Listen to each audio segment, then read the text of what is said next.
12 लाख तक की कमाई पर कोई टैक्स नहीं देना होगा। फाइनली मिडिल क्लास के लिए बजट आया। सच कहे तो ये अप्रत्याशित था और इसके साथ साथ न्यू टैक्स रिजीम के टैक्स स्लैब भी बदले गए। 0 से 4 लाख तक नील टैक्स, 4 से 8 लाख तक 5%, 8 से 12 लाख तक की कमाई पर 10%, 12 से 16 लाख पर 15%, 16 से 20 लाख पर 20%, 20 से 24 लाख पर 25% और 24 से ऊपर 30%। आप सोचेंगे कि 4 से 8 और 8 से 12 पर 5 और 10% का तो टैक्स है, तो फिर ये 12 लाख तक वालों के लिए नो टैक्स कैसे हुआ? वो ऐसे कि पहले जो 7 लाख तक वालों को रिबेट मिलता था ना 87A के तहत, उसका दायरा बढ़ा दिया गया है। और अगर इसमें आप 75,000 का स्टैंडर्ड डिडक्शन ले लें तो 12,75,000 तक की कमाई पर कोई टैक्स नहीं है। लेकिन यहाँ पर एक कंडीशन है, ये बदलाव सिर्फ नए टैक्स रिजीम के तहत हुआ है, पुराने नहीं। और याद रखें कि सालाना 12 लाख रुपए तक की इनकम पर टैक्स में छूट उन्हीं लोगों को मिलेगी जिनकी आय सिर्फ सैलरी से होगी, उनकी कमाई से होगी। अगर वो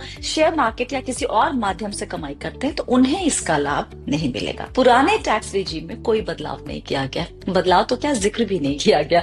तो हमें लगता है कि बहुत जल्द वो बीते दिन की बात बन जाने वाला है। इन सारे बदलाव से सरकार को डायरेक्ट टैक्स में 1 लाख करोड़ और इनडायरेक्ट टैक्स में 2,600 करोड़ के रेवेन्यू को टाटा बाय बाय करना होगा। टूरिज्म को बढ़ावा देने के लिए जिन उपायों की घोषणा की गई है, इससे रोजगार के नए मौके तैयार हो सकते हैं। एक बड़ा ही महत्वपूर्ण फैसला जो इस बजट में किया गया वो है होटलों को इंफ्रास्ट्रक्चर का स्टेटस देना। तो जब इंफ्रास्ट्रक्चर का स्टेटस मिलेगा तो नई क्षमता विकसित होगी और ये रोजगार के नए मौके तैयार कर सकता है। कृषि मुझे लगता है के ऊपर खासा जोर है, उसके पीछे एक वजह भी है। अब जब सेक्टर ऑफ द फ्यूचर है उसको कैसे बढ़ावा देना है, उसके लिए क्या योजनाएं लाई जा सकती है, उसमें निवेश को कैसे बढ़ावा दिया जा सकता है। और दूसरा पहलू यह है कि दाल के लिए खास तौर पे मिशन लॉन्च करने की बात की गई। ये बहुत ही महत्वपूर्ण इसलिए है क्योंकि हमारे देश में आज दाल और खाने के तेल